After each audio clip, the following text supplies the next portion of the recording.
morning guys, ito na naman ako nagbabalik kuya dyan sa Taiwan. At yan, kaka-out ko lang. Galing trabaho yan, naka-uniform pa ako. At for today's vlog pala ay i-share ko sa inyo kung may age limit ba dito at pwede ba kahit malabo ang mata. Yun ang i-share ko ngayon sa video na ito guys. At bago ito umpisahan, kung hindi ka pa nakasubscribe, subscribe ka na sana sa aking munting YouTube channel. At umpisahan ko itong video na to. Pero intro muna tayo. Intro, pasok!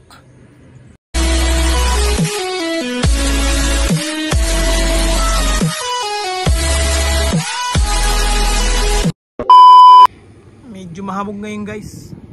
Yan kung nakita nyo. At makulimlim. Makulimlim siya guys. Yan. Kaya yung panahon ngayon dito. Mahangin na makulimlim. At medyo malamig. Ating guys, no, bali unahin na natin yung age limit. Kung may age limit ba dito. Atin, maingay yung mga aeroplano. Sana naririnig nyo ako. Sa age limit guys, alam ko hanggang 35. Diyan sa atin nasa agency. Pero pagdating mo naman dito kahit anong edad ka na, yung mga kasama ko nga meron ng 38, 40. Diyan lang may age limit sa atin sa agency. Pero dito pagdating mo dito, kahit dito ka na tumanda o dito na madagdagan yung edad mo, okay lang. Basta importante, malakas ka pa sa trabaho. Yun ang importante dito. At ang maganda ngayon, habang bata pa, mag-apply na kayo. Kasi pag umabot na kayo ng mga 30 plus, pataas, medyo mahirap na yan. Kahit sabihin nating malakas ka pa. Kasi sa agency may age limit sila eh. Pero pagdating mo naman dito, sabi ko nga, wala na yung age limit na yan. Basta importante, malakas ka pa sa trabaho. Yun ang importante guys. Pero ang payo ko lang talaga, habang bata pa, habang nasa 20 plus pa lang, mag-apply na kayo. Hindi lang naman dito may age limit. Meron din sa Japan. Ewan ko lang sa Korea kung may age limit sila. Pero dito talaga meron. Hanggang 35 yata. Pag nag-apply ka sa agency. Pero pagdating mo naman dito, wala na yung age limit. Basta importante, malakas ka pa sa trabaho. Yun ang importante guys. About naman sa malabo ang mata, kasi pag nag-apply ka, may papabasa sila sa'yo. Ishihara test yata yun ang tawag doon. Yung marami siyang nasa bilog siya, tapos maraming tuldok-tuldok, tapos may mga numbers doon. Bali babasahin mo yon kung nababasa mo pa. Pag halimbawa hindi mo siya nababasa, yun, colorblind ka pag ganoon. Pag hindi mo nababasa yung number na nasa loob ng bilog. Pero pag nababasa mo siya, ayun, hindi ka colorblind. Pero hindi naman halos ng colorblind o malabo ang mata eh, hindi na pwede rito. Depende naman yan sa company guys. Ang maselan lang naman talaga sa mga colorblind eh, yung mga electronics. Yan yung mga masiselan pag malabo ang mata.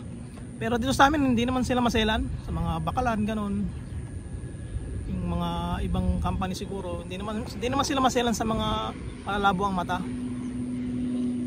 Pero siyempre, yung sinasabi kong isihara, dapat mabasa mo rin yun kasi importante rin na mabasa mo yun. Doon nila makikita kung medyo malinaw pa yung paningin mo, yung mata mo. Kasi talagang bilog yun, tapos maraming tuldok. Babasahin mo yun. Kung makikita mo yung numbers, iba-ibang numbers yun. May 2, may 4, ganoon, may 15, may 10, iba-iba siya. Kaya kailangan mabasa mo rin yun. Bali, pag nag-medical ka, meron din ganoon. Ishihara test, papabasa din nila sa inyo yun.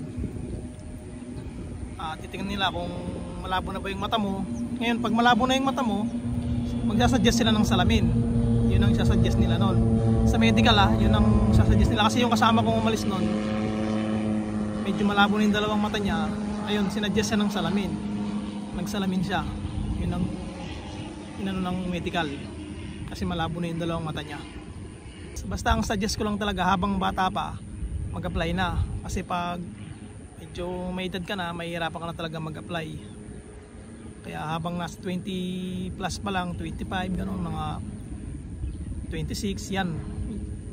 Apply na kayo para hindi kayo mahirapan sa pag-apply. Kasi dyan sa agency sa atin, minsan may mga age limit talaga. Gaya nung Sabi ko nag-apply ako sa Japan, yung kasabay ko 35 na ata siya, 36. Ayun ang sabi, tatawagan na lang daw siya. Pag ganun kasing edad, medyo alanganin na. Pero pag nakapasok ka naman doon sa bansang ina-applyan mo, wala na yung edad-edad guys. Wala na yan kasi importante malakas ka magtrabaho. Yung kaya mo pa yung mga trabaho mabibigat.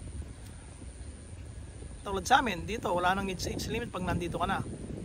Kahit dito ka na magtagal hanggang matapos mo yung 12 years.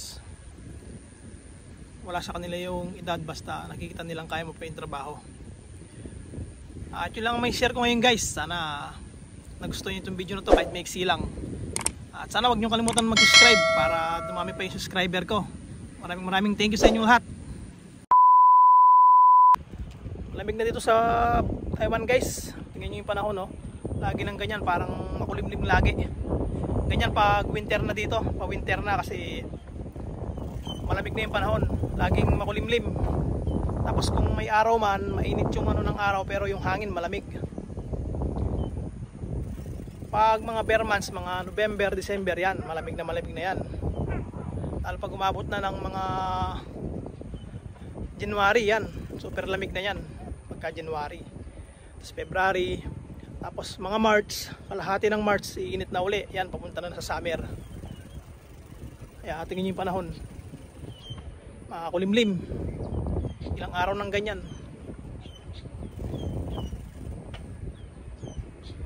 At hindi na rin nakakapag-jogging gawa nung malamig na. Hindi ka na pagpapawisan kasi yung ano ng hangin malamig. Pag uwi ko lang doon, mag-aasikaso na ako, nakain, tapos maliligo, tapos matutulog na. May pasok na naman mamayang gabi. Bali last day ng pasok mamayang gabi, pang Biyernes na yun. Sa Lunes na uli ang pasok nun. At salamat guys. Susunod na video na lang. Ingat lagi. God bless.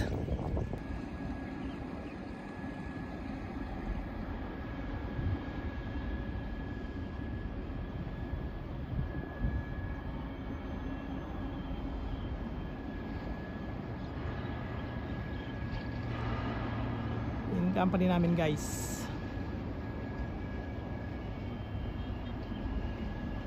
Yan, Shenyang Ipway.